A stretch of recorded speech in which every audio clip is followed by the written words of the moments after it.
and y'all, I sometimes bounce up people in the mall or somewhere and they be like, you Onika? And I'm like, yes, and I don't know who it is. And they're like, I'm on the Monday night call. So I'm looking forward to actually putting faces to all the names, right? So tonight, right? So as Stella said, I'm Onika. I don't know if she mentioned that I am a pastor. The location of the event is to be determined. It may be at Woodbrook, but that venue, it depends on how the registrations go. We may need a bigger venue. So I don't want to confirm that yet, right? But more maybe in Woodbrook, right? But don't worry, as time goes by, I'm just letting you all know early so that you could mark the date on your calendar. But as time goes by, I'll give you all much more information, right? Right, so ladies, we're gonna talk about tonight. I wanted to talk about this type of topic tonight. We deal with relationships a lot, on this forum, because relationships give us a lot of problems, right? If you're, yeah. Oh, before I go on, please feel free if you're new. We like to see your comments during the session. Feel free to comment. Feel free to put your input, not speak, but you could type in the comments. If I ask a question, feel free to type it in the comments. And at the end of the session, you will be given an opportunity to ask questions, to unmute your mic and video. You could turn on your video as well if you like, and ask questions or share something based on what was shared tonight, right? But we want this to be interactive and informal. So feel free to chat, yes? Chat in the comments, say your piece, right? And be making it interactive, right? So I wanted to start with this type of topic because, at the end of every year and going into a new year, people start thinking about what changes am I going to make for the new year? What is the next year going to be like? Everybody's on, I think almost everybody has the thought, what is 2024 going to be like for me? Everybody, I think almost everybody looks back at the year past. You look back at 2023 and you're like, wow, I didn't expect this to happen, or something great happened, something negative happened in your life. Or, when you look back at the year and you're like, could I have done better? What could I have done differently? Where did I go wrong? Or if you did something right, like, okay, how could I get more of that in 2024, right? And so a lot of these things, a lot of people at the start of a year realize, good night iPhone, realize that as much as you make up your mind to make certain decisions, it doesn't always stick. How many of you all have been in a situation where you made New Year's resolutions, you were sure, you were strong? Listen, you were strong with it, right? Oh, you're welcome, my dear, right? Or they tell me if it's so, right? Because I know I have been through that year after year. Strong. This year, I am going to save money. By the end of this year, I'm going to have how much $1,000 saved, or I'm going to lose how much pounds, or this year I'm going to find love. Well, not me. I found that like 20. This year I'm going to find love. This year my relationship's going to be healthier. This year, you know what? I'm going to reconnect with my mother or my father, and we're going to, going to make an amends, and we're going to have a good relationship once and for all. And how many of y'all know that sometimes not even a good month passes and you're not able to keep up with those resolutions that you made? Sometimes in a matter of weeks. Okay, we're going to keep it up. We're going to keep it up. Don't worry. Sometimes in a matter of weeks, ladies, you all tell me if I'm telling the truth. Sometimes in a matter of weeks, they fall through, right? Yes, Ayana. And you almost feel defeated. I know I feel defeated. If I'm being honest, many things I would say, and I feel so strongly about it. And then when it doesn't happen, or when I fail, or when I end up falling short, I feel like, what is wrong with me? I said, what is wrong with me? I want to do this. I want to lose weight. I want to save money, or I want to, whatever the case may be, and I'm not doing it, right? And this doesn't only happen at the start of a year. But some of you, if you would look back at your life, I mean, I don't mean to take you down that road, but let's say you look back at the last 5 years, right? I hear you. I hear you. Oh gosh, Candace.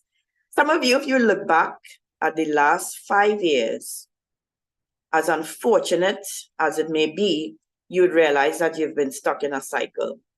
If you trace back the last 5 years, or you look back at your last 2 relationships, or you look at your financial situation, or you look at how your weight is fluctuating, or you look at your health or different things, you'd be like, wait now, I am in a cycle. I have been, life is supposed to look like this, right? You're going, you're moving forward. You'll have ups and you'll have downs, right? But you're supposed to be constantly moving forward and getting better, growing more in wisdom in every area of your life, right? With the ups and the downs. But you're supposed to always come back here and move forward, right? But if you find yourself just going from starting at this point and then ending at that point, year after year after year, not moving forward, I want to help you all to identify how you end up in that situation and how to get out of it, ladies, right? This is going to be a 2-part session because it is quite a lot. Because one of the things I've realized in my life, too late, I believe. I think if I realized this earlier, I'm 51. I think if I realized this in my maybe 20s or 30s or whatever, life would have been different, right? But I only realized it pretty late that I have to take personal responsibility for anything that happens in my life. Anything that happens in my life is either most times a choice I made, some decision I made. I can't blame somebody else. I have to take personal responsibility for the quality of life that I want to live. I cannot leave it up to someone else, right? Not even to my husband, not even my children, right? Because how many of you, if they have any mothers here on the call, children are very demanding. And somehow it does stop. Like my daughter is 18 and I thought by 18, things would have slowed down and now I get in help. But it seems like, it's still a demanding job being a mother, right?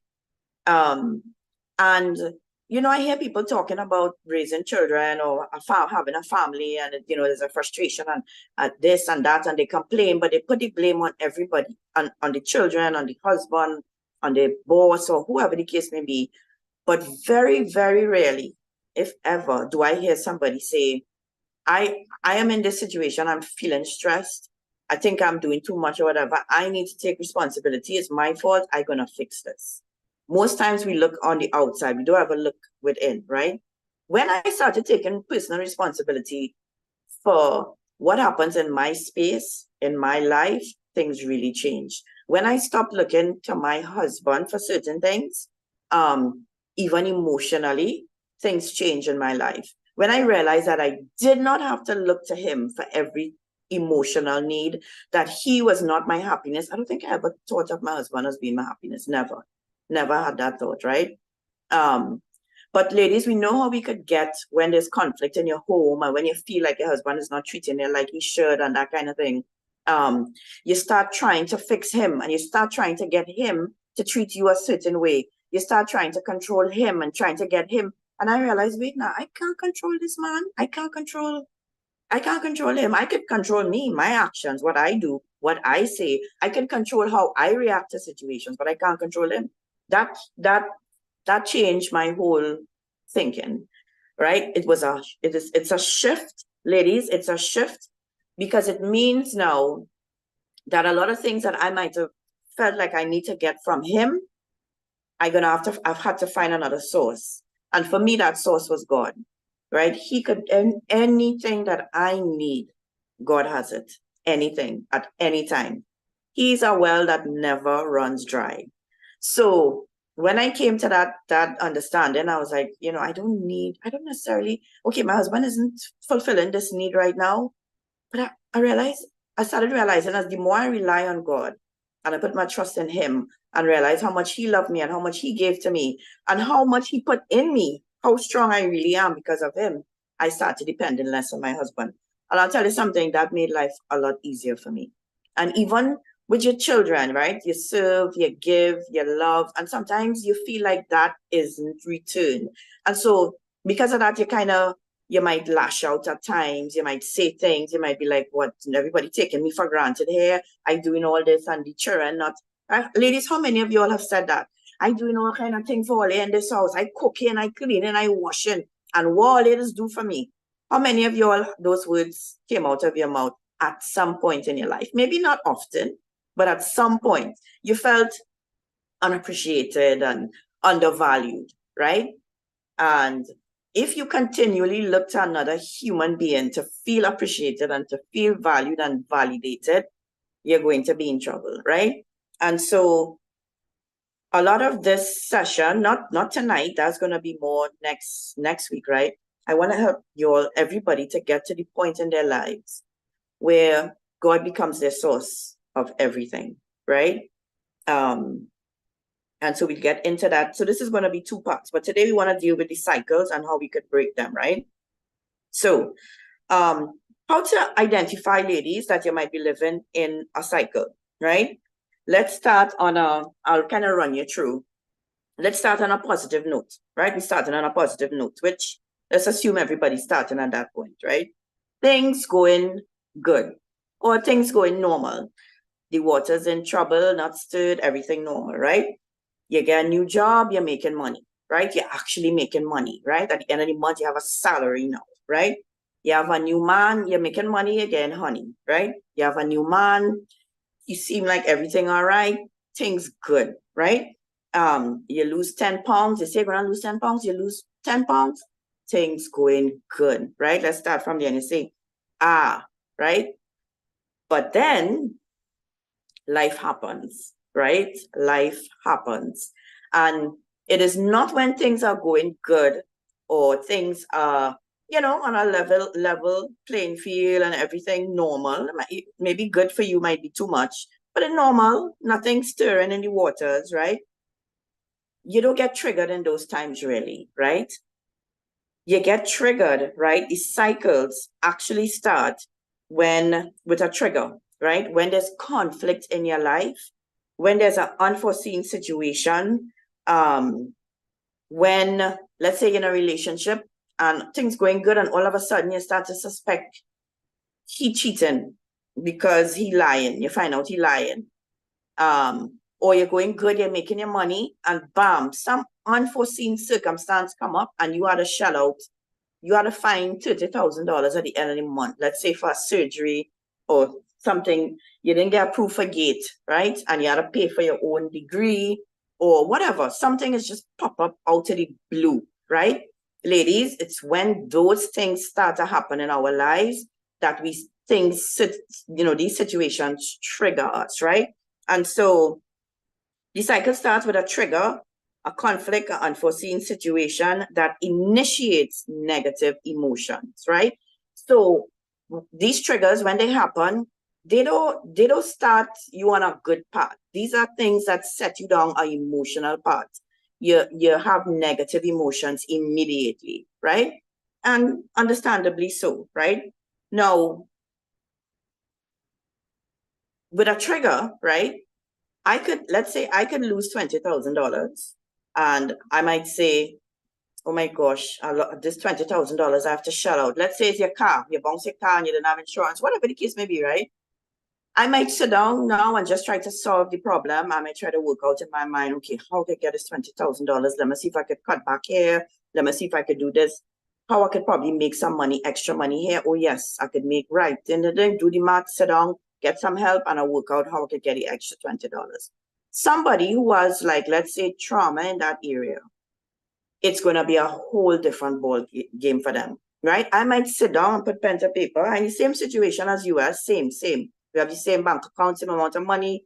The only thing that's different between me and you is, let's say, our upbringing and some trauma that we had in our past. So I didn't have any trauma concerning finances, but you did, right? You grew up with seeing your parents fighting over money and not being sure that you're going to have food on your table next week, or not being sure if you could start school on time because mommy and daddy weren't able to buy books and shoes. So it was like it was always tension. Money in your home, always tension around that, right? Quarrels was money, right? So there's trauma attached to finances. And so I have to spend $20,000 that I didn't cater for to fix my vehicle, but I sit down and I put pen to paper and I work it out, and something worked out for me because I solved the problem, right? You now hold your head and say, oh God, what I could do? Where I go and get this $20,000 from your seat? No matter how I try, this life has just come at me. No matter I take 2 steps forward and I get 10 steps back. And what I would do, I would have to borrow the money. This is how it starts, right? Well, okay, well, who I could borrow money from? I would have to go to the credit union, or I would go to the bank. What I would do? Island Finance. No, my cousin know a loan shark. I would check my cousin and I would call the loan shark because I know I'm going to get the money. It's just I would have to pay him. And listen, you start spiraling down a dangerous road. And your reaction, remember I said me and you in the same situation. I have no savings, you have no savings, right? But because there's no trauma attached to my life where finances is concerned, I never saw that kind of situation in my home. Maybe my parents dealt with it differently. I saw that, they came up with solutions, but it was a never-ending fight in your home. It is like a big deal for you. It's actually like the end of the world. You cannot even see, and that's because of the experience that you had growing up, right? And so that is how trauma affects people.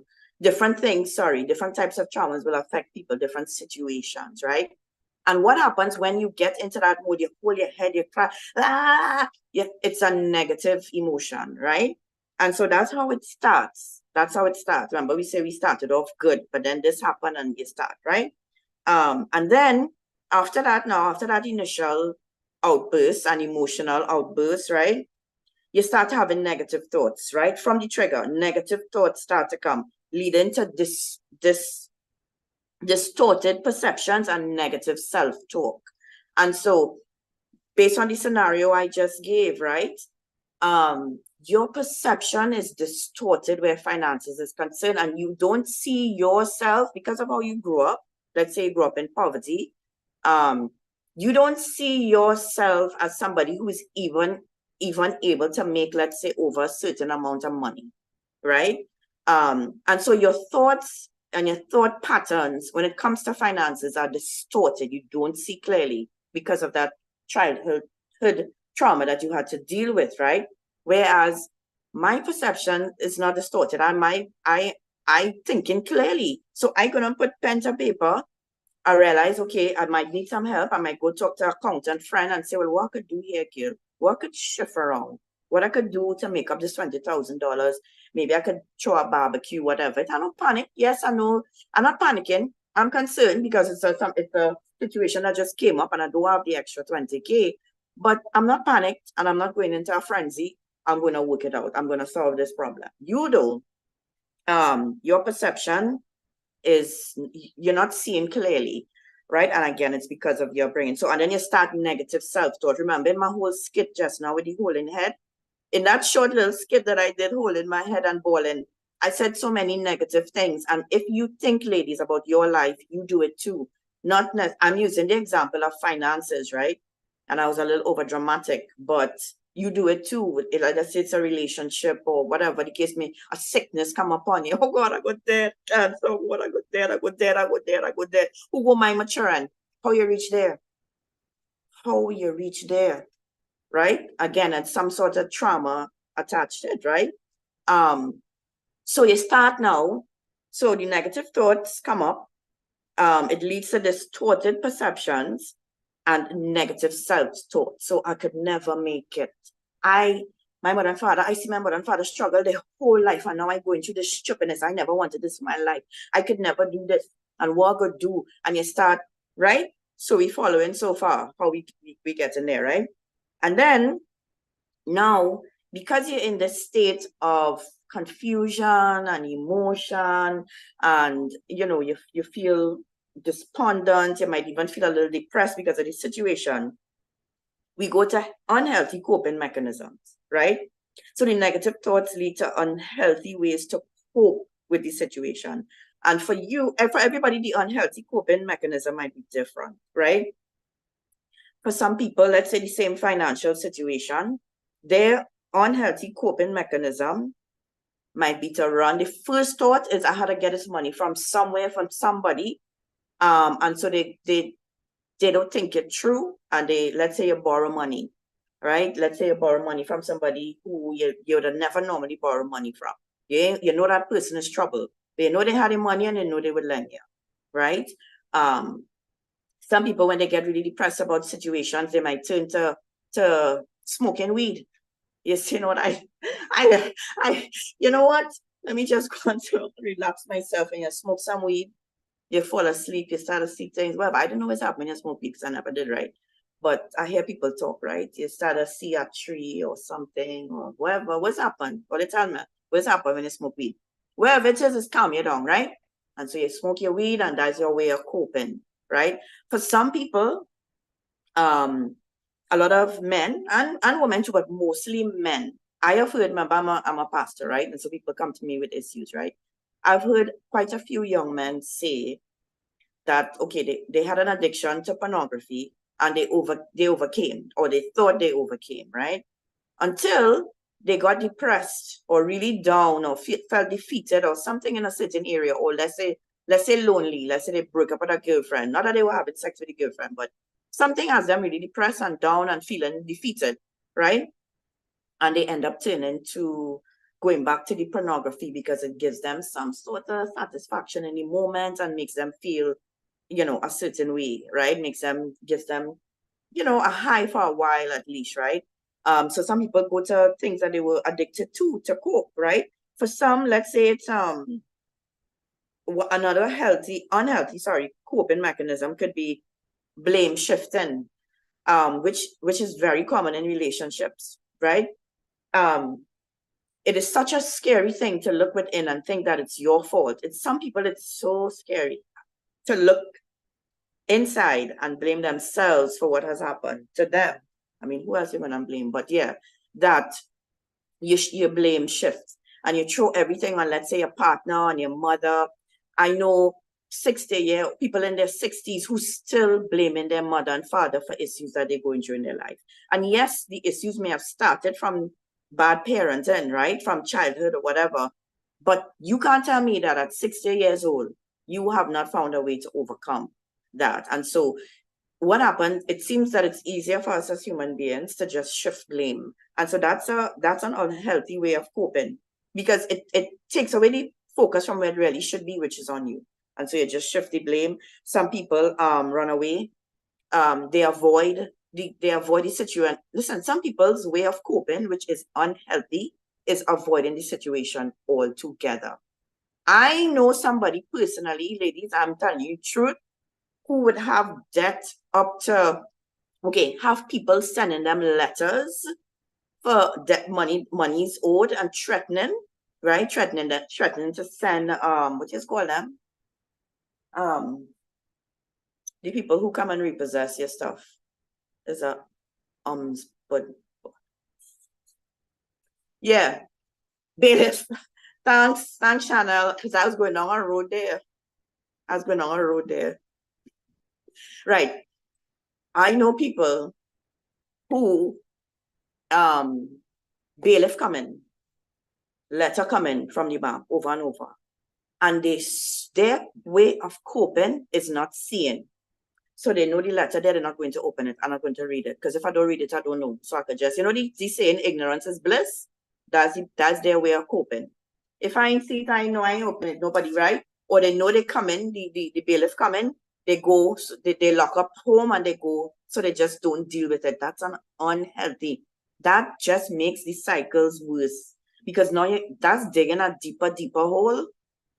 And it's not, it's not, that doesn't help. So some people's way of dealing with these situations is just to avoid, just let's just leave it alone. Unhealthy, right?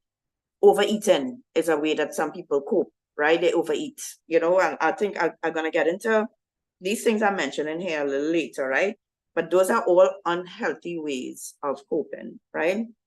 The consequences now, remember, what I'm just trying to get you all to do is while I'm speaking and talking about these triggers and how it happens, how you end up in these cycles, I want you to look at yourself, right? I mean, I'm using certain scenarios that may be common.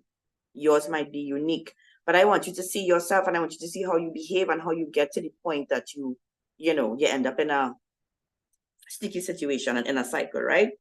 Consequences, the actions have consequences. When you look at porn, it have consequences, right? Smoking the weed have consequences. All the unhealthy ways that you try to cope have consequences, right? And so the actions have consequences, which reinforces the negative trigger and perpetuates the cycle. It's like the result of the thing you did actually makes the wheel continue to turn, right? Because as I said just now, it's like digging a hole. Instead of trying to solve the problem and find proper ways to cope, you dig in a hole for yourself, which when the dust settles, those consequences will come back to bite you. So let's use the situation of avoiding the bailiff or just not opening the letter. After a while, you probably ain't going to hear from them. If the bailiff come once, twice, and then fine you, very possible that the dust will settle and maybe you get 2-3 months of peace. But that don't mean it's done. It's going to get worse, right? That doesn't mean that it's finished there. I am amazed by couples who fight and they're in toxic fights and cycles, and the same issues come up over and over and over and over, right? I mean, you all, anybody who's been in a toxic relationship, you know what it's like, right? And then I would talk to them and I would say, okay, so how things going? Well, things going good. We work it out. I say, you work it out. How you work it out? Well, things settle down. So we good now. We good now. And I would always say to them, listen, if you have not dealt with the root of what keeps causing this conflict in your marriage, yes, I know the dust has settled now, but something is going to trigger the arguments again, and you're going to end up right here. That's how you're going to end up right here, right? And so the consequences end up making you end up digging a deeper hole, and it just perpetuates the cycle, and you just keep going and going and going, right? And then the consequences become a new trigger, creating a whole loop and sustaining a unhealthy cycle in your life, right? So, I mean, while I was speaking there, I am sure some of you were able to look at your own lives and examine certain areas of your life and to try to figure out if you are in a cycle or if you are a victim of your own bad choices and decisions, because a lot of times that's actually what starts it, right? And we'll get into that a little more. So, right? So that's basically an idea of how we are triggered and how these cycles, how it ends up going, becoming a cycle in the first place, right? So I call some examples. I want to give you now, I mean, although you all know, some practical, real quick examples of how you end up in a, let's say, I'll start with the financial one, since I spoke about that before, right? Most people end up in financial conflict if it's not because of some emergency that came up and they dealt with it badly. Most people, it's just them living beyond their means, right? When you really check it out, it's them living beyond their means. Overspending and relying on credit cards or relying on credit or loans, right? Let me tell you something. This is just me. This is my opinion. If you have to take a loan to go on vacation, you can't afford to go on a vacation, I would suggest you wait until you can afford to go on a vacation. Taking a loan to go on a vacation, I know people would say, well, yeah, you don't know how hard I was working. I deserve a vacation. You don't know, you could say what you want, but when you come back from the vacation, darling, and you have to pay back the loan and the credit cards that you ran up while you were abroad, I'm sure many of you have come back on vacations and say, God, I should not go. Or if you did go, I shouldn't have spent so much money. I shouldn't have maxed out my cards. Or, I didn't really have to go now. I remember there was a time in my life when my husband and I used to travel often. And then there was a time that we couldn't. And I think he traveled because he has to travel, right? He's a resident. But I remember I did not go on a vacation or leave Trinidad. I think I probably went to Tobago, yes, for 5 years. And the reason why I did not do that is because we could not afford. To do it, we would have had to take a loan. And so the fact that I can't afford to go on vacation, I don't want no loan to pay back from the vacation, and then it's nice to go on vacation, you build memories and it's wonderful. When I come back, it's only memories I have and some clothes I buy. But then I paying back the bank for 5 years, 4 years, and I paying back credit card and I have financial stress. So I'm not saying don't go on your vacation. I'm saying plan properly for it. You don't just say, I want to go on a vacation and you don't have no money. It's like, oh, how are you going? I'm taking a loan or I'm borrowing money from so-and-so. I will use the credit card, right? So overspending, right? It could start with overspending, relying on cards, right? Thinking the negative thoughts could be, how else I would pay it? I have no other way of paying it, right? Something as simple as saying, I deserve it. You convince yourself that no matter my financial situation, I deserve this. Let's say the Louis Vuitton handbag that is 3,000 US, but you love it. And because you work hard, right? You say, well, you know what? I deserve this. I can't afford it, but I deserve it. It's going to make me feel better. And I will feel like if, well, all the work I work, there's my reward now. I feel like, well, yeah, at least I work for something. Although you have to still borrow money to buy the Louis Vuitton, or you use your whole salary, or whatever the case may be, right? Some of their whole salary is not even 3,000 US anyway. But, right? You want it so bad because you feel you deserve it. And so you end up putting yourself in debt, right? Because you have this thinking that this is going to make me feel better, right?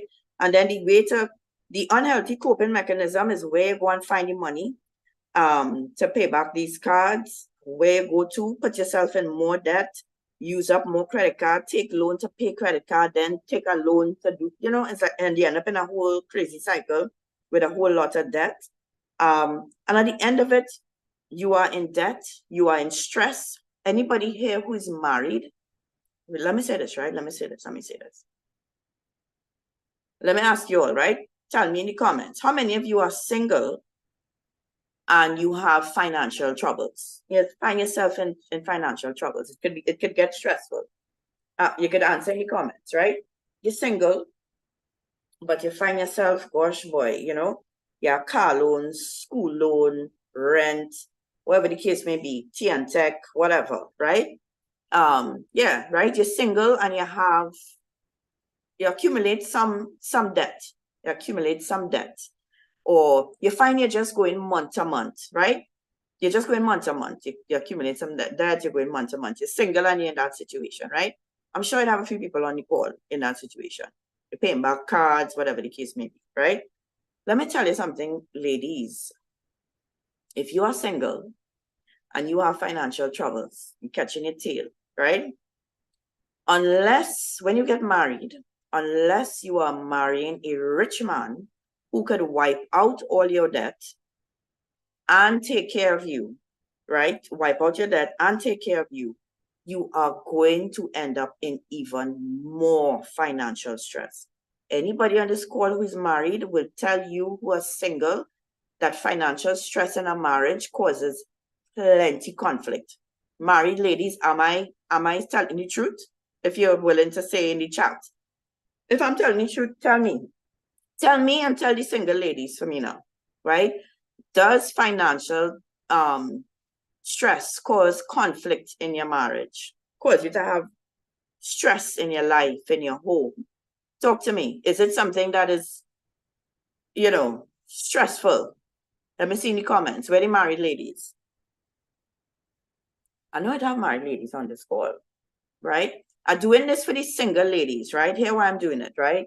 So that they will not have unrealistic expectations for marriage in the area of finances, right? If you're catching your tail single and you're going to marry somebody whose income is, let's say, close to yours, or maybe just a little more, or God forbid, a little less, you are in for trouble, right? You are in for trouble, ladies. And it's not nice. It is not a nice type of stress to be dealing with, right? It's not nice on the man or the woman, but the man more so because he feel like more pressure on him to provide, right? And so I'm saying, if you're single, you're in a good place in your life to get things in order financially so that you don't go into a marriage with debt. Would you not like to get married where you don't have any debts and your husband doesn't have any debts? Nobody paid no loan. Nobody have about 4 credit cards with a maxed out balance to pay, or school loan, whatever the case may be. Now, it's not always possible. I'm not saying that you have to be debt free to get married, but I'm saying if you could get your finances in order, it's gonna take a big stress off of you when you get married. Trust me, ladies, right?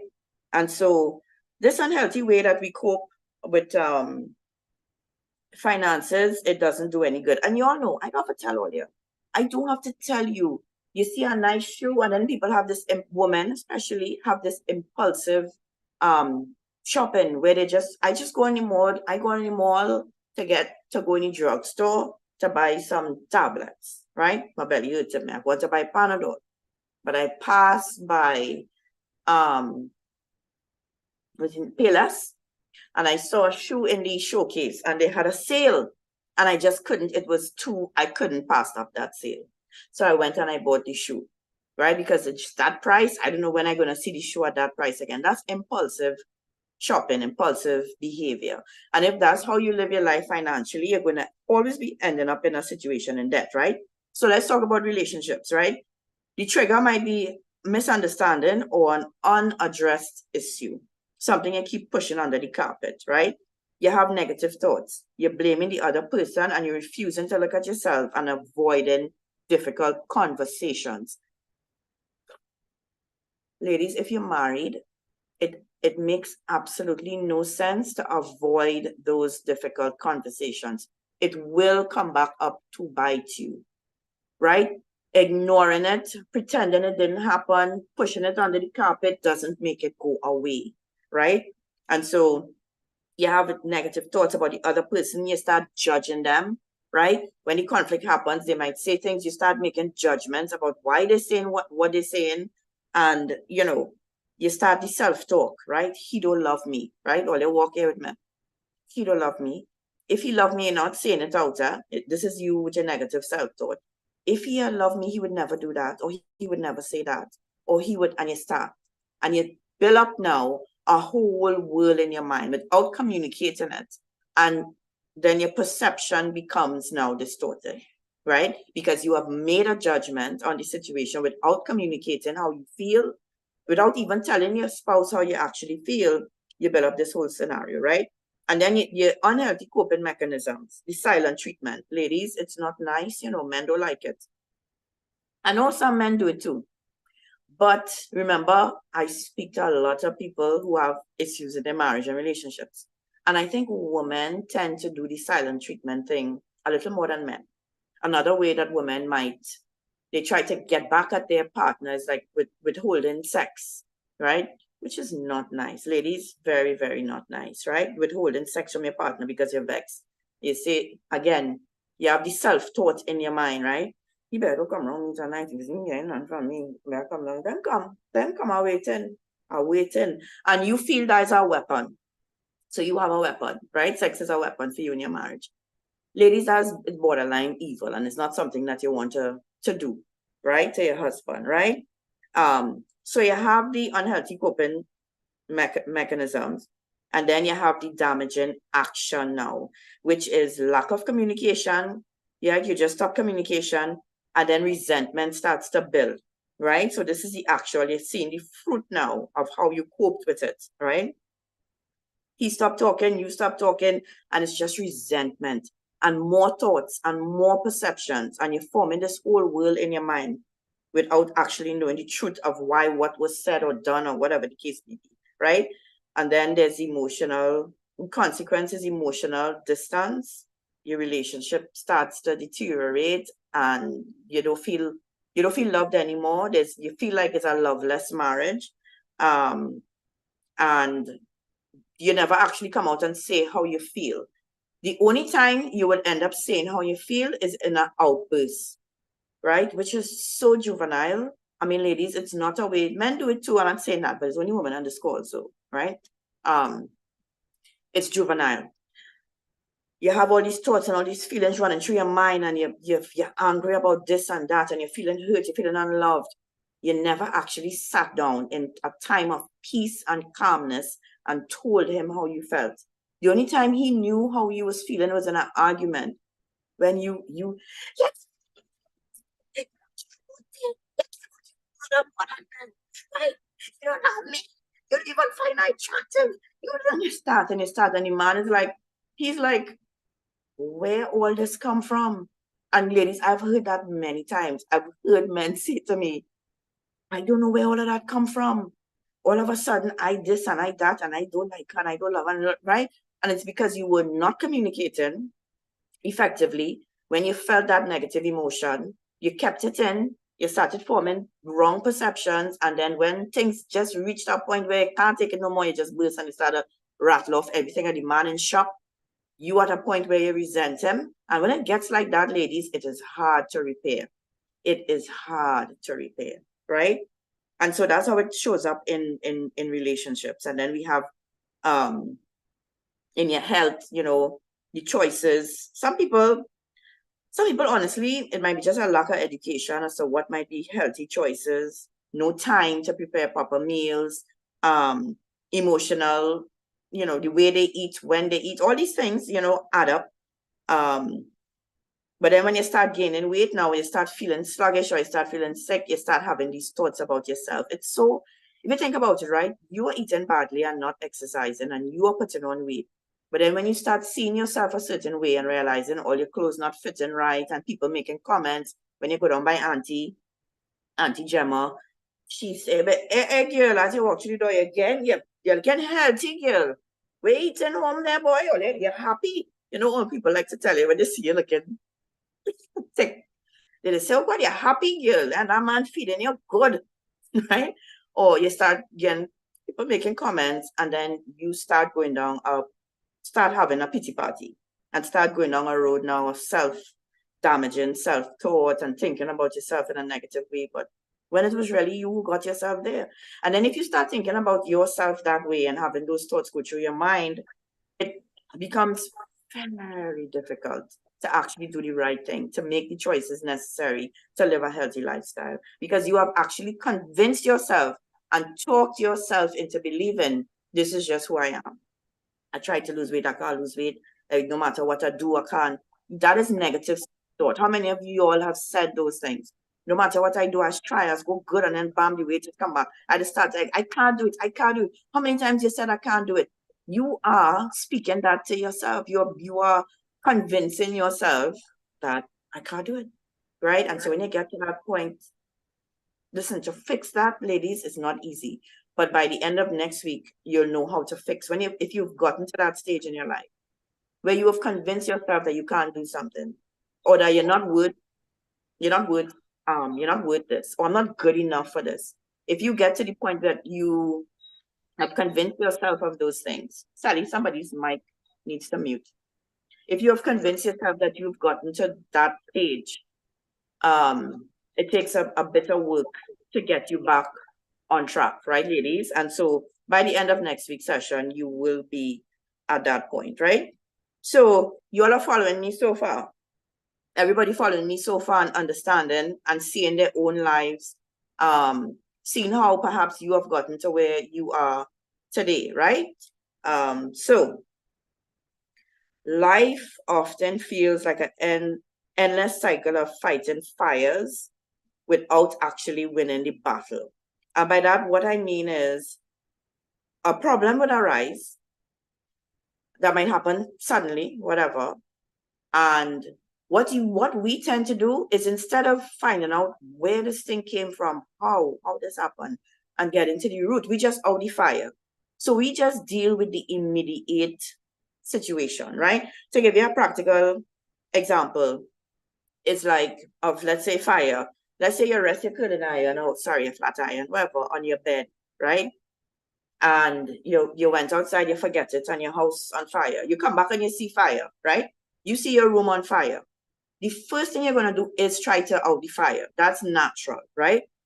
But you would be foolish. Any human being will be foolish after they have, yes, the fire out.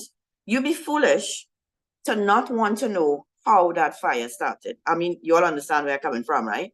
If you just listen to me. If you just out that fire and say, whoosh, whoosh, I get away, boy, the whole house could have burned down, yes? Wow. And you just move on and you continue, something is wrong with you. Everybody agree with that, right? That's a natural scenario. Nobody, I can't think of anybody who would do that. Everybody will investigate to find out how that fire started, right? And that's an obvious thing, right? We do the opposite in our lives, right? Bacchanal happen, right? Big bacchanal with you and your spouse happen, or bacchanal in work, or you get fired. You get fired from your job. That's the fire, right? You getting fired is the fire, right? You say, well, what did I get fired? Or your husband walk out on you. He leave you, he say whatever, right? And you're out the fire, right? Let's say you get over that situation, things calm down, right? You're out the fire. You go to your boss said you're fired, right? You say, okay, all right, you feel bad, it feel like the end of the world, but you walk out of the office and you say, all right, I will get a next job, which is true, you can get a next job.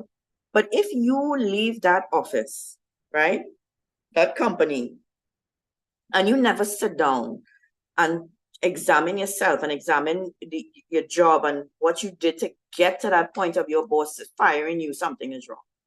If you were in a marriage, ladies, right? Let's say you're in a marriage, and your marriage is like what I described before. There's always some toxic thing going on, fight or whatever, but somehow all you're out the fire. So all you're quarreling right now, right? But there's no concern as to why does this keep happening.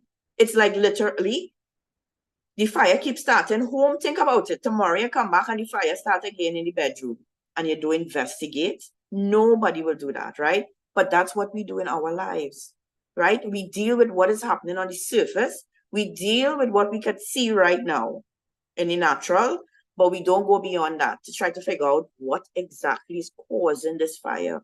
If I can find the cause of this fire, if you could simply go and say you're being dumb and resting your curl iron on the bed, or your flat iron on the bed, all you have to do, listen, hear how that situation ended. Don't rest your flat iron there again. Put it somewhere else, and the fire will never happen. Or make sure you unplug your curl iron when you're done with it. The fire will never happen again. And that is how it is with life too, ladies. Sometimes we in a whole big fire rage in our life, and we think that for it to end, they might, how to go around the world, it will be so hard. You thinking ahead of time that it's so difficult that you don't even try. If you sit down and examine yourself, do some introspection, talk to yourself, maybe get a journal, write down, how I always end up here. Think about these scenarios in your life. If you could get to the root, ladies, of what is continually causing these fires in your life, that could be the end of them, right? But again, that seems to be something hard for us to do, right? It is very counterproductive to keep putting fires out in your life and never trying to get to the root cause of it. You'll be out in fires your whole life, right? And nobody wants to live like that. That's living like in a toxic relationship. There are good times and bad times, but when the bad times come, it's bad. It's bad. It mash up door bad. It mash up cell phone bad. I'm going by my mother for a week bad.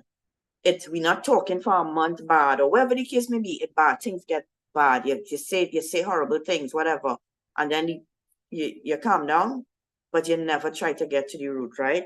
So, ladies, that is a big problem that we have that causes us to be in cycles. If you don't deal with that root issue, it is going to come back again and haunt you.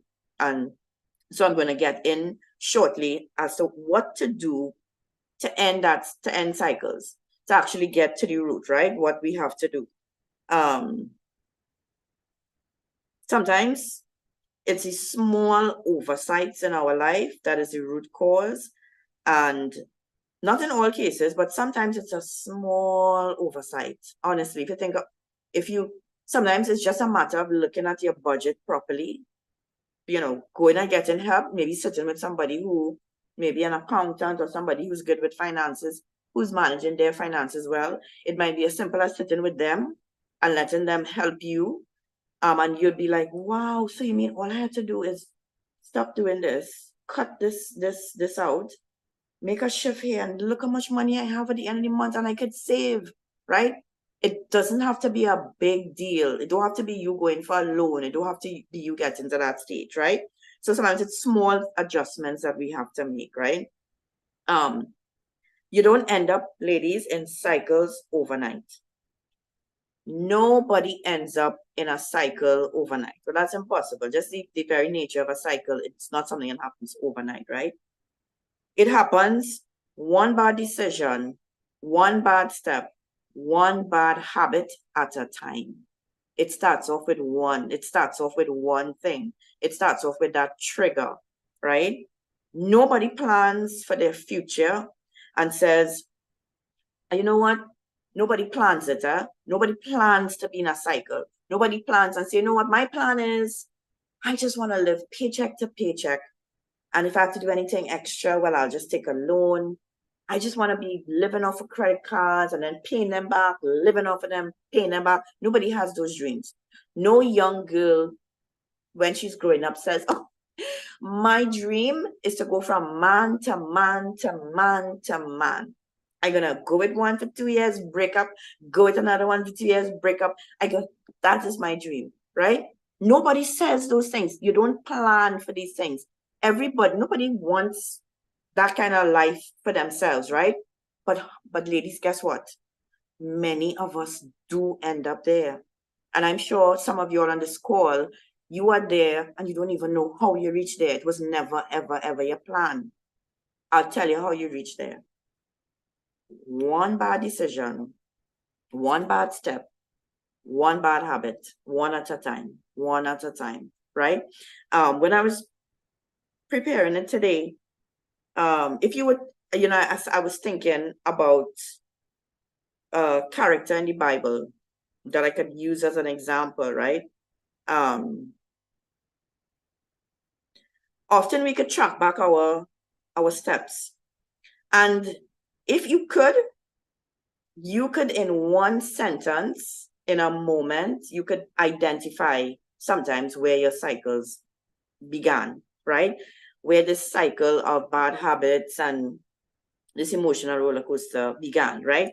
The example that came to mind when I was doing it today was, how many of you all know about Samson in the Bible? Samson, who had long hair, and his hair was his strength, and God used him to defeat the Philistines. He was strong. He was, right? God was using him, right? You could check it out for yourself. Listen, the story of Samson is very, very interesting. You could check it out in the book of Judges, right? This is where it started for Samson. Hear what it is, right? This is Judges chapter 14. I'm reading the Bible here.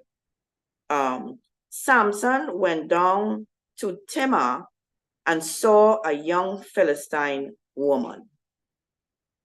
Right? Now, again, I don't want to get into reading the chapter, right? It's Judges chapter 14. He went down to this place that had ungodly women who worshipped idols. And he saw this beautiful woman who was not of his kind and not his parents' choice. But he went to his parents. First of all, he went down there and he wasn't supposed to go there. So it actually started there. He saw the woman and he told his parents, I want to marry her. I want to marry her. This was the first time he went outside. It was like, outside of, I guess, his parents' guidance and protection. And he was a child of God, right? And born to do God's will. But he went, woman take him down, right? You know how we know it is women. The men, they're weak. When it comes to women, they're weak, right? 2 books later, this is Judges chapter 14, right? 2 books later in Judges chapter 16. Hear how it starts, right? 14 started with he saw this young Philistine woman. Hear what the Judges chapter 16 starts off. One day, Samson went to Gaza, where he saw a prostitute, and he went and spent the night with her. So if you were to read between Judges chapter 14 and Judges chapter 16, you would see how Samson got himself here.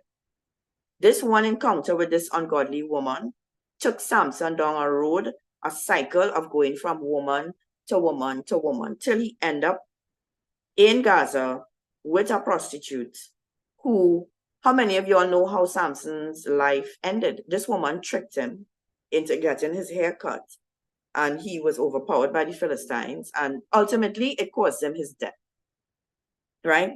But Samson ended up in a place, it started, listen, I want you to see and understand with me, right? Go with me, right? It wasn't no big drama, whirlwind thing happened, you know, it was one bad mistake, one bad choice Samson made. First of all, going to the wrong place and seeing the woman who he knew would not have been good for him and insisting that he had her. In those days, you couldn't just marry, a parent had to agree or whatever, which is why he went back to his parents and said, I saw this woman. And you know, his parents tried to talk him out. His parents said, Samson, no, why you don't choose a woman from here? Why you going to choose this ungodly woman? What is wrong with you? And Samson said, nah, she looking good. I want her. I don't want nothing else. I want that woman, right? And that was the beginning of the end for Samson. But it started with that bad choice. And then, listen, he went down a road with woman after woman. He became a man known for going with prostitutes and that kind of thing from making that one bad choice, right? And if you look at, if you sometimes, listen, sometimes you could think of a sentence that started your situation. It might be simple. You was going good. He was going good financially. He didn't have any debt or anything. And all of a sudden you say, you know what? I can't really afford it. I can't afford it, you know. And you actually say to yourself, this will mash me up financially, but I'm going on a vacation. And not just any vacation, I'm going on tour Europe. Yeah, and I'm staying in the best hotels, all inclusive, and I'm going to take a loan, right? And that could have been the start if you just simply not doing that, just not making that decision at that time, you would have been living debt-free, or at least you would have been in a better place, right? For some of y'all, it could be a relationship. Your parents warn you about a particular guy. Your parents or your friends say, nah, girl, yes, he handsome. Yes, he looking good, but girl, I'm telling you, that man is a player. Don't entertain him. Because ladies, how many of y'all know it? Have some men out there, right? You can't play games with them, you know. You can't play the chatty. I just WhatsApping. We just chatting. It have some men. Ooh, Rosette, chatting is your stress relief. Chatting. Spending is your stress relief. If that is the truth, you will be in a cycle. You will end up in a cycle, with your finances, a negative cycle, right? Right, back to the guys. Some of y'all, just the start of a conversation with a particular type of guy that you know is dangerous, right? When I say dangerous, you know the man is a player from player land. You know, just to initiate a conversation with him is danger because of how attracted you are to him and his nature too. You know that when you start a conversation, you're gone. You're gone through. He take care, right? And that what you thought was an innocent conversation took you down 5 years of going wrong in a toxic relationship. Break up, cry, make up. He cheat, he come back, he think whatever. Some of y'all get pregnant. You end up, after you get pregnant, you try to get married, you still ain't get married, you end up with this child. Listen, one bad decision, you know. And many times we are warned. Sometimes we don't do it blindly. Yes, sometimes we get fooled. But sometimes we are warned and we know what we're going into. But nobody looks down the road. Everybody wants to be satisfied now. I want to be stimulated now. I feel in this way and I want now. Nobody has self-control. And so if you are living an impulsive life like that, you are always going to be living in consequences because you're going to regret your decisions and you're going to have to deal with the consequences, right? So for Samson, it was that wanting that woman that he knew was not good for her, took him down a road of ending up with prostitute. It took his life. It took his life, right? So what's the time? Right? Okay, good. So I definitely will be able to finish what I have tonight, right? So breaking the cycles often involves intervention in many different areas, right? And that's what I'm going to go through now when we end tonight. And I want you all to ask questions, to make comments, to probably you could probably share with us how you might have gotten out of a cycle, anything, right? But you're open to unmute your mics when I'm done here and share, right? So recognizing triggers, right? First of all, I think we have an idea of what a trigger is, but I want to tell you so that you would be able to recognize it easier, right? A trigger, is something that suddenly makes you feel strong emotions or reminds you of a traumatic experience from the past, right? It could be a person, a place, a thing, a situation, but something that gives you a memory of something that happened to you in your past, something negative, right? Triggers can be anything you see, hear, touch, smell. Do you know you could be triggered by a smell? How many of you all had a boyfriend who used to wear a particular cologne, right? And you know they smell good. And you pass down Frederick Street and a man pass you and you wear any cologne, right? You and your friend going for lunch or they're walking down Frederick Street and a fella pass smelling just like your ex who cheat on you and tell you all kind of thing, make you feel degraded and rejected, right? And you smell the perfume and your friend's confused. Your friend's like, what happened to you? I just smell the perfume. And my boyfriend used to wear that perfume. And listen, a smell can trigger you. A taste can trigger you. A touch, something you see, something you hear, you could be triggered, right? If there's trauma involved, it will bring about an emotion that actually does not match what happened. So, because if that gentleman passed me and I smell his cologne, it might smell great, but I not, okay, we smelling the same thing, but we having two different reactions, right? And it's because there's trauma attached to that smell for you, right? So this is different from things that might be harmful or scary.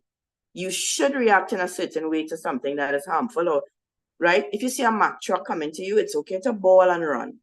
But I'm talking about things that don't match up. The emotion and the situation don't match. Your emotion is all the way up there and it's just a normal situation, right? Or a word somebody said could trigger you. And the people around you would be like,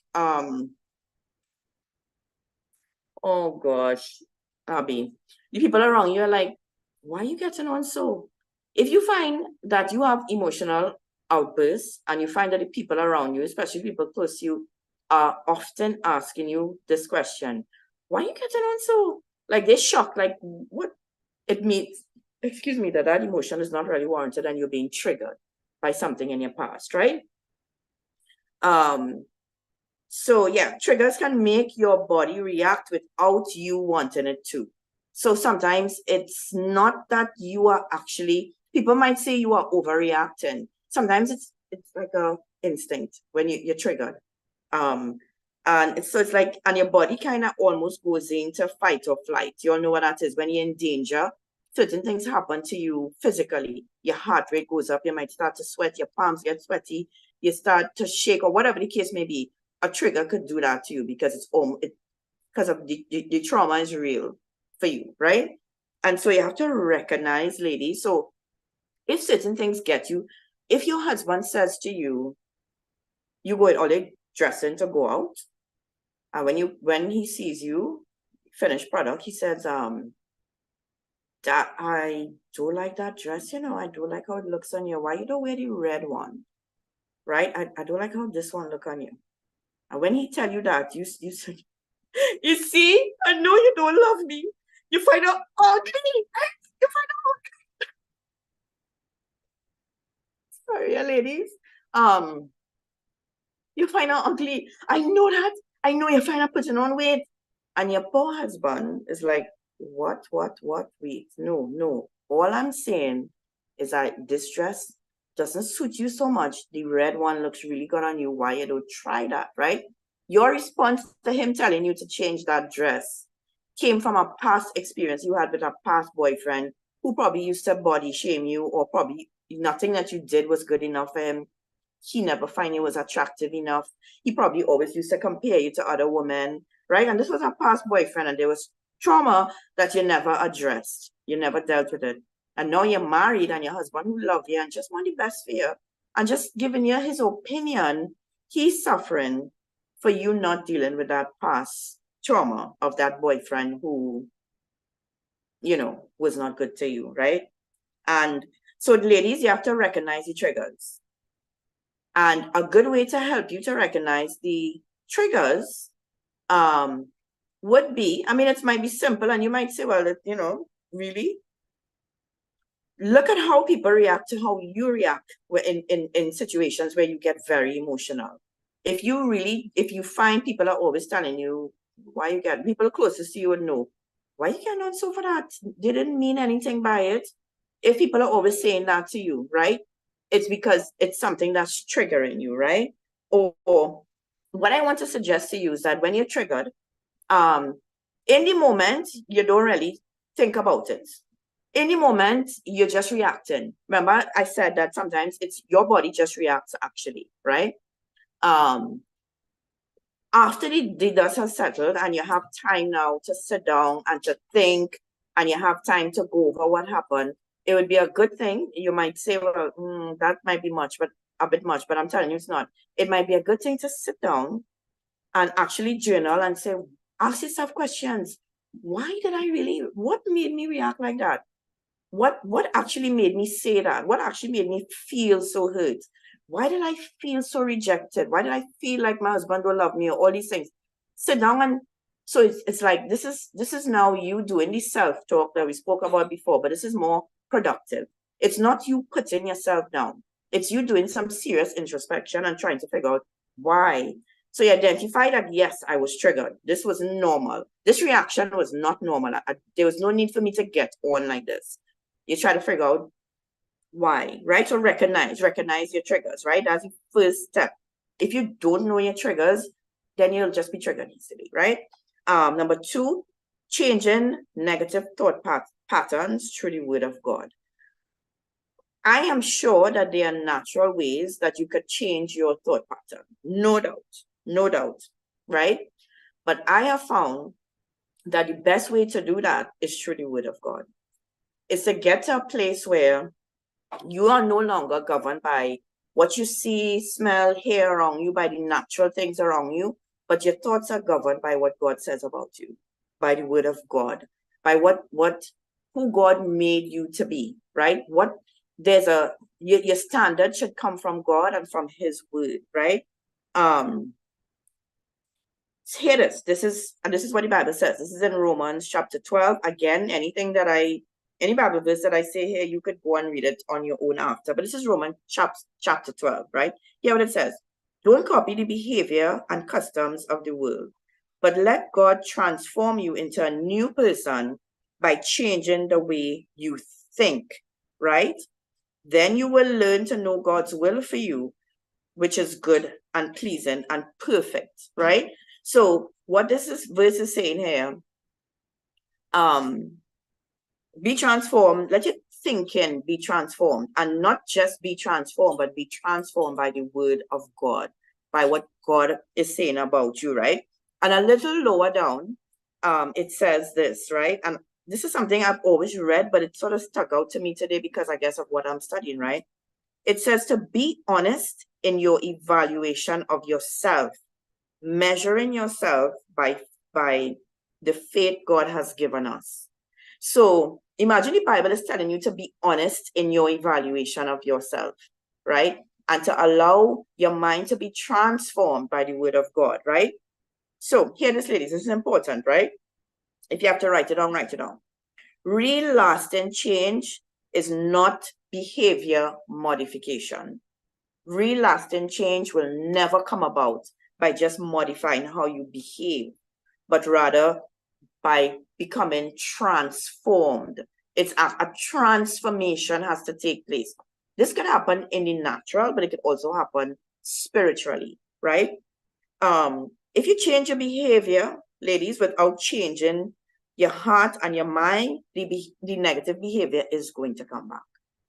If you just change your behavior, so you tell yourself, which is what happens to us every 1st of January, every January 1st, what we try to do is change our behavior, but we don't necessarily change our heart, our beliefs, our thinking, right? And we measure ourselves by the wrong standards. We measure ourselves by the world, right? Which Romans 12 says as well, don't copy the customs of the world, right? So I'm going to read it again. Real lasting change is not behavior modification, but rather spiritual and natural transformation.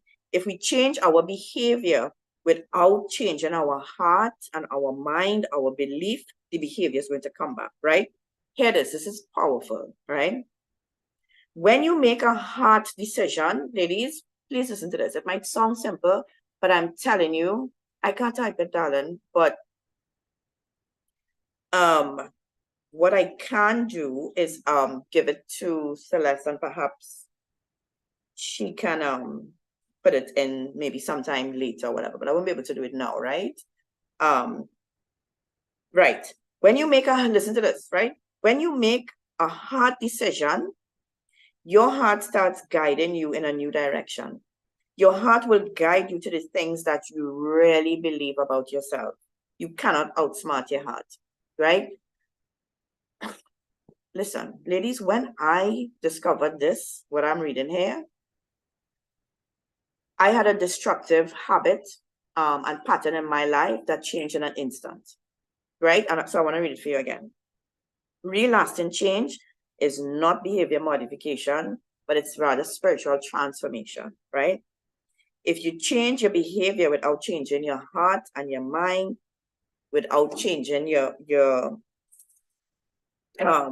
having that spiritual transformation, the behavior is going to come back, right? When you make a hard decision, this is what hit me years ago without, I mean, I didn't understand it like this, but it's what I did, right? That I was able to see the change in my life. When you make a hard decision, your heart starts guiding you in a new direction. Your heart will guide you to the things that you really believe about yourself. You cannot outsmart your heart. And so I had tried for years to, when I was probably in my late teens, I was struggling with pornography. And I grew up in church, and my dad was a pastor, and I was supposed to be living a certain type of life. I did love God, I'll tell you that. You might say, well, that she says she's watching porn and she loved God. I did love God. I wanted to do the things that please God, but I got myself into this pornography addiction, right? And I was in it a while, and I would stop for like 2 days and go back, and then I'll stop for 3 days and go back. And then it became to a point where I started hating myself because I was like, I don't want to do this. I feel nasty after I do it. After I watch it, I feel horrible. Why do I keep doing it? That's what I kept telling myself. Why am I doing this? Every time I do it, I feel horrible. It's supposed to be easy for me to stop, right? But it wasn't. And I started to feel so defeated, ladies. I'll tell you, I started to feel like, well, this is my portion. This is who I am. Like, I'll never stop. And, it became a frightening place for me to be, right? And I couldn't see a way out of it because I kept trying so much and failing. And after going through that for maybe I would say maybe it wasn't long. I ain't gonna lie. I don't think it was as much as 2 years, right? I stopped one day and I felt so broken. But the brokenness that I felt was towards God. Like I felt, God, I don't want this. I feel so disappointed in myself. And I want what I felt in that moment was that addiction, it was hindering my relationship with God. But because of the addiction, even though I love God, it was hindering me. I didn't want to be a hypocrite. So I didn't want to go to church. I didn't want to pray. I didn't want to talk about God because I felt I don't deserve to be doing those things because I'm a horrible person. I'm watching porn. And that was not really who I was though, right? I got myself into that. Like, that wasn't really who I was. At my core and at my heart, I really did love God, and I didn't want to be watching porn. I wanted to do the things that please God, and I wanted my relationship with God restored. And I was crying. I remember my parents were out in the country and I was sleeping in their room and I was crying. And I was crying. I was like, God. And then in the moment, I was like, but wait, this is who I said to myself, but I love God. I want to serve God. Why I can't do what I want? This is something I want. And I was like, God, nah. I am gonna. So it was literally like in that moment. How to explain it, boy? Like I read it. Like my heart won the battle. It was like, this is who I really am. This is who I stopped believing that I was that defeated person who was watching porn. And I felt in that moment like I am a child of God. I do love God. I could do this. With the strength of God, I could stop. And I got up that morning, ladies, feeling like somebody new. A transformation took place in my heart and in my mind. And that ended the battle that I had with pornography, right? But what we try to do many times to break certain cycles and bad habits and even sins, right? We try to alter behaviors, right? Modify our behavior. We go to a church and they tell us, I need to watch the time. Whoa. We go to a church and they tell us, lust is a bad thing and we don't want men lusting after women, or women, we don't want you to be lusting or whatever. So women, so the fix for it, they tell you to be a good person and to appear holy, you have to wear a long skirt. You can't wear makeup because of whatever. I'm not sure what's the reason why I can't wear makeup, right? I'm not sure. But you can't wear makeup. You have to wear skirts, whatever the case may be. You must come to church. You must do this. They give you rules and regulations, things to follow. But rules and regulations, behavior modification does not change your heart. And if you're honest with yourself, you would say, you know what, this woman talking real truth here, because I went to church for years. And yes, I might do what they say when I'm in church, but when I go home, I was a different person. I would wear the long skirt in church, but when I'm going in the mall, I want my hot pants. Because, once I in the place, I keep the rules kind of thing, right? So making changes to your outward and even being taught to say the right things doesn't change your heart. And so if you're able to be transformed by God's word and you start to realize who you really are, who God really made you to be, and understand how strong you really are in Christ and the things that you could do because of him in you, and your heart believes the same thing, you will change. The struggle will end, right? Excuse me. This is something I've said before. I'm going to have to end after this one and continue next week, right? Because I want to go to questions. Okay. Women who, let's say, have low self-esteem and they don't find that they are pretty, they don't like their body, they don't like how they look, they always compare themselves to other women. You go to church and you hear the scripture, you are fearfully and wonderfully made. And they make you repeat it. Say it with me in church. Turn to your neighbor and say, you are fearfully and wonderfully made, but you don't believe it. You could say it 100 times. If you don't believe it in your heart, you will go home and look in the mirror and cry. And you will try to say it while watching in the mirror and you still don't believe it. You will cry. And you would say, I'm fearfully and wonderfully made, but you don't believe it. From the time you start believing in your heart that you are fearfully and wonderfully made, and God is the one who made you, created you, that you have purpose, that there's a plan for your life, and you start believing that, what God says about you, if you really believe it, that's the only way the real change is going to come about. So, no, don't get me wrong, ladies. Modifying your behavior will be favorable. Some of you, yes, you do need to modify your behavior. But what I'm saying is modifying the behavior without modifying your heart beliefs will not cause a lasting change. So yes, we need to modify our behavior. I'm not saying don't. But modifying behavior that is not in conjunction with actually believing wouldn't cause a lasting change. That's actually what causes the cycle. Because it's only so long you could fake out yourself. Nobody might know. Everybody might look at you and think, yeah, things going good. It's only you will know the struggle that you're going through internally. And until your beliefs line up with what is happening on the outside and your heart is lining up with your mind and your thoughts and God, that is true freedom. And, you know, that's where I want to get you all to. So there are, what I'm telling you here is how to break the cycle, right? I was able to cover 2, right? Which is recognizing triggers and changing negative thought patterns through the word of God.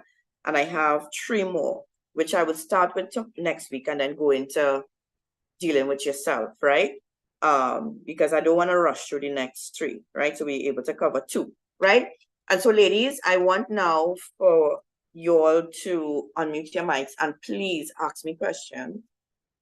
Make your comments, share your experiences, add to what I said, anything. If you want to comment, make a comment you want to share, now is your time. Feel free to unmute your mic and go ahead and do so. This is the best part for me because I get to